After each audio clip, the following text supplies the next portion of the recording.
Hey everyone, and welcome to this explainer. Today, we're diving headfirst into a topic that, honestly, sounds a bit terrifying at first glance, but is actually a total masterpiece of financial logic. We're talking about full swap rate calculations. If you've ever found yourself wondering how these massive global corporations just seemingly pull money out of thin air to lower their borrowing costs, well, you're in exactly the right place. We're looking at a derivatives market that's literally worth trillions of dollars. So today, we're going to decode the math behind interest rate swaps. And trust me, once you see the gears turning behind the scenes, it's absolutely fascinating. Here's our quick roadmap for today. We'll kick things off with fixed versus floating rates, uncover how to find comparative advantage, crunch the numbers on a basic swap, throw an intermediary bank into the mix, and wrap it all up by looking at the final net gains. Let's get right into it. Section 1. Fixed versus floating rates, the dilemma. To really wrap our heads around this, let's use a quick case study. And don't worry if the math sounds heavy, we're going to build this equation logically step by step. Let's meet Company A. They're a highly secure blue-chip entity. Think of them like a global tech titan. The bank offers them an 8% fixed rate or a floating rate based on LIBOR, which, by the way, is just a standard baseline market rate, plus 1%. On the flip side, we have Company B. They're a newer, higher-risk venture, maybe a scrappy tech startup. The bank hits them with a 10% fixed rate or LIBOR plus 2%. So right off the bat, Company A gets way better rates across the board. They're just the stronger company, right? But we actually have a structural mismatch here that we need to solve. Because here's the rub. Company A, despite getting a fantastic fixed-rate offer, actually wants to structure their debt with a floating rate. Meanwhile, Company B wants the exact opposite. They really need the security of a fixed rate. It's a classic mix-up. If they just march straight to the bank and take what they want, they're leaving some serious money on the table. So, to outsmart the system, they gotta swap. Section 2. Finding comparative advantage, the secret weapon. The real magic trick here, the secret weapon, is this concept of comparative advantage. See, it isn't about who gets the absolute cheapest rate.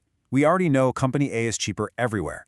It's actually about a party's ability to secure a loan at a relatively lower cost margin than someone else. Even though Company A beats Company B in both categories, we have to figure out where Company A beats Company B by the widest mathematical margin. So here's how that puzzle fits together. Step 1. Look at the fixed difference. Company B's 10% minus Company A's 8% leaves a 2% gap. Step 2. Check the floating side. That gap is only 1%. The real magic happens in Step 3 when we subtract the smaller gap from the larger one. 2% minus 1% gives us our total gain. Boom! A 1% total gain. Now I know, 1% might sound kind of tiny, but think about it. If these companies are borrowing, say, $100 million, they literally just found $1 million of free money hiding in the market's inefficiency. By spotting their comparative advantages, they've unlocked a full percentage point of value that they can now use to their benefit. Section 3. Calculating the basic swap, the 50-50 split. Okay, so how do they carve up this newfound cash?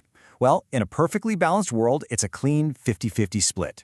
Company A wanted a floating rate. Originally, the bank offered them LIBOR plus 1%, but by taking half of our 1% total gain, which is 0.5%, and subtracting it, Company A's new effective rate drops to LIBOR plus 0.5%. Company B wanted a fixed rate. Originally 10%, we subtract their half of the gain, and their new effective rate is 9.5%. Splitting that gain right down the middle leaves both companies paying way less than the bank initially offered them. Now, to actually make this happen in the real world, they don't just tear up their bank contracts. Instead, it's like this brilliant financial choreography where they route payments to each other behind the scenes. Company A takes the 8% fixed loan, and Company B takes the floating loan. Then they cross-pay each other. Company A pays LIBOR to Company B, and Company B pays a 7.5% fixed rate back to Company A. When the dust finally settles on these cross payments, the math balances out perfectly to those reduced effective rates we just looked at. Section 4. Adding the intermediary bank, real-world complexity. Let's get real for a second, though. Mega corporations don't usually just stumble across each other without a middleman. So let's level this up with a slightly more advanced scenario using a fresh set of market rates. This time, Company A is offered 12% fixed or LIBOR plus 0.1% floating. Company B is offered 13.4% fixed or LIBOR plus 0.6% floating. And just like before, Company A holds the absolute advantage across the board. If we run our comparative advantage math on these new numbers, we find the fixed difference is 1.4% and the floating difference is 0.5%. Subtracting those gives us a new total gain pool of 0.9%. That's our margin of inefficiency to play with here. But wait, the intermediary bank connecting these two parties, handling all the messy paperwork, they aren't doing this out of the goodness of their hearts, right? So what exactly happens to that 0.9% gain when a middleman gets involved? Well, the bank takes a fee, of course. Let's say in this case it's 0.1%. And honestly, it's not just a finder's fee, it's the cost of peace of mind. The bank guarantees the transaction, so neither company has to lose sleep over the other one suddenly defaulting. So here is our new breakdown. The swap generated 0.9%. The bank skims its 0.1% slice right off the top. That leaves the remaining pool of 0.8% for Company A and Company B to split equally. Section 5. The final net gains. The win-win-win. This is the big payoff, proving that even with a middleman taking a cut, literally everyone wins. Company A gets half of that remaining 0.8%, saving them 0.4%.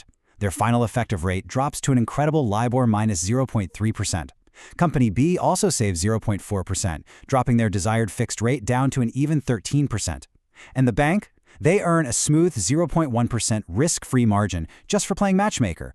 All three entities walk away financially superior to where they started. It's basically a masterclass in financial efficiency. We've just seen how flawlessly this equation balances out, which leaves us with one final, pretty massive question. If the math is this much of a no-brainer, why wouldn't every single company utilize a swap? Well, what happens if LIBOR spikes wildly overnight? Or what if a counterparty goes totally bankrupt, kind of like what we saw back in 2008? The math is beautiful on paper, for sure, but the real world is infinitely unpredictable. Something to think about. Thanks for hanging out for this explainer. Keep questioning the numbers, and we'll catch you next time.